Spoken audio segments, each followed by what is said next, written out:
Can you see the difference on right and left side?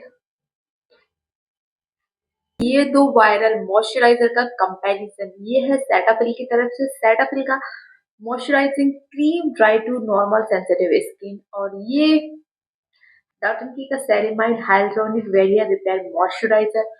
अब इनके बारे में ज्यादा बात करने की तो जरूरत नहीं, क्योंकि इसके बारे में सबको पता होगा, लेकिन आज हम बात करेंगे कि ये दोनों का टेक्सचर कैसा है, इन दोनों का कंपैरिजन, और मतलब कौन सा बेस्ट है। तो स्टार्ट करते हैं। तो मैंने अपनी लेफ्ट साइड पे लगा रखा है सेटाफिल की मॉइस्चराइजिंग क्रीम, और मैंने अपने फेस के राइट साइड पे लगा रखा है डॉट एंड की का वेरी रिपेयर मॉइस्चराइजर। तो सबसे पहले हम बात करते हैं इसके बारे में। देखो, डॉट एंड की का प्राइस है 395 और सेटाफिल का प्राइस है 629, और ये हमें मिलता है 629 में 80 ग्राम, और ये मिलता है हमें 395 में 100 ग्राम। ये सारे सारी गाड़ी, सारा ड्रामा सब कुछ अभी निकल यार, वो सबसे मेरी जिंदगी का, सबके जीवन का दुख होता है कुछ और।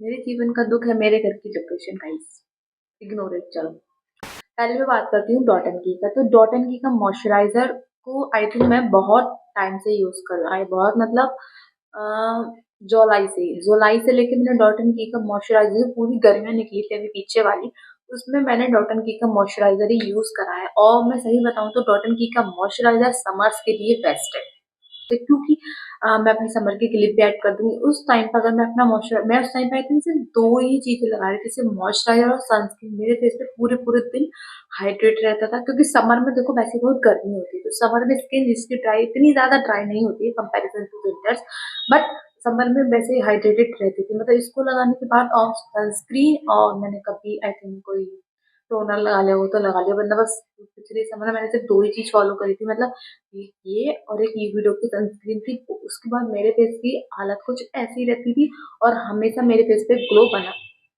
मतलब सुबह अगर मैंने किया अपना स्किन केयर लाइक 10 बजे के बाद, मतलब आफ्टर टेकिंग शावर वगैरह, और फिर उसके बाद अगर मैंने किया है तो मतलब मेरे फेस का अच्छा खासा हाइड्रेशन रहा है, सब कुछ रहा है, ठीक है।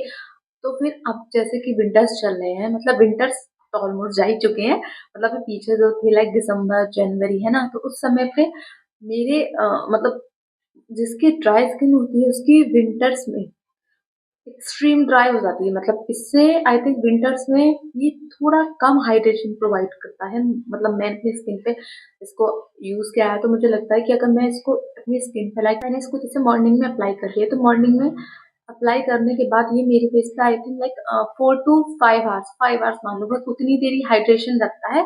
उसके बाद मुझे अपना फेस मतलब ऑटोमेटिकली हमें फील हो जाता है कि हमारी स्किन कैसा फील कर रही है और कैसा नहीं। तो उसके बाद मुझे अपने फेस पे ना ऐसी ड्राइनेस मुझे फील होने लगी इस वाले मॉइस्चराइजर को विंटर में यूज करने के लिए, ठीक है। और अब ठीक है, अब बात करते हैं इसकी सेटाफिल की। सेटाफिल का मॉइस्चराइजर को मैंने मतलब अभी इसको मैंने खुद से ही बाय किया था। ये वाला भी मैंने ये दोनों मैंने खुद से ही बाय किए। पहले मुझे डॉट एंड की का प्यार में रिसीव हुआ था, ठीक है, लेकिन उसके बाद जब मुझे डॉट एंड की का अच्छा लगा, देन मतलब I will purchase it. But Cetaphil का मैंने खुद से लिया है। सेटाफिल की बात करूँ, जैसे कि अब विंटर्स है, तो सेटाफिल का जो मॉइस्चराइजर है वो विंटर्स के लिए बेस्ट है, क्योंकि इसका जो टेक्सचर है वो थिक है। और मैं हाइड्रेशन की बात करूँ तो सेटाफिल का मॉइस्चराइजर हमारे फेस को कंपैरिजन टू डॉट एंड की ज्यादा देर तक हाइड्रेटेड रखता है। पहली बात तो मैंने इसमें बताया कि ये हमारे फेस को आई थिंक 5 घंटे तक रखता है, तो आई थिंक उससे 5 7 to 8 मान लो। मतलब जैसे कि इसमें लिखा है कि 48 आवर्स, ऐसे तो इसमें भी लिखा है 12 आवर्स, बट मैटर वो हम इसमें स्किन पे लगाते हैं उसके बाद पता चलता है कि हमारी स्किन कितनी देर की हाइड्रेटेड रह रही है। तो हाँ, अगर जैसे मैंने इसको सुबह लगाया नहाने वगैरह के बाद में, अगर जैसे मैंने इसको सुबह लगाया अपनी स्किन केयर में, तो उसके बाद में आई थिंक मुझे लगता है कि अगर मैं सुबह 10 बजे लगा रही हूँ, 3 बजे तक मेरे फेस को अच्छे से हाइड्रेटेड रख देता है। टेक्सचर की बात करती हूँ लाइक कंपेरिजन की, तो देखो एक मिनट,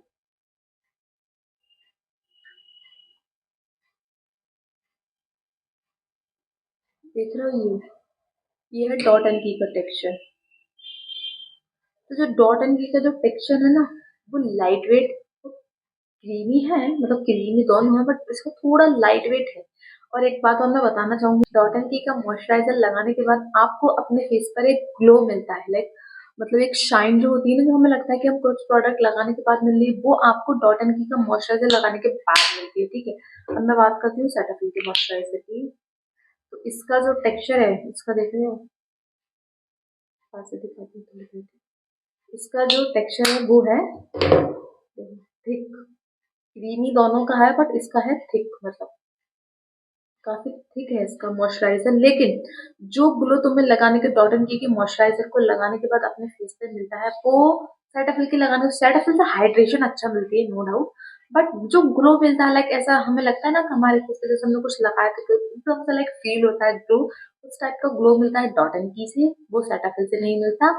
और ज्यादा थिक हाइड्रेशन सेटाफिल की है, डॉट एंड की नहीं है। अगर मैं इनको प्रेफर करूंगी, डॉट एंड की को मैं प्रेफर करूंगी समर्स में लगाने के लिए, सेटाफिल को मैं प्रेफर करूंगी विंटर्स में लगाने के लिए। और अगर मैं इन दोनों को सजेस्ट करूं तो लाइक ऐसा करके हम कर सकते हैं कि एक को डे में यूज कर लो, एक को नाइट में यूज कर लो, वो आपकी चॉइस है। ऐसा नहीं कि आपको सिर्फ दो मॉइस्चराइजर या आपको कोई सा भी मॉइस्चराइजर ले सकते हो जो आपको ठीक लगे। बट अगर आपकी एक्सट्रीम ड्राई स्किन है तो you can go for Cetaphil, अगर आपकी नॉर्मल टू ड्राई है you can go for dot and की वन।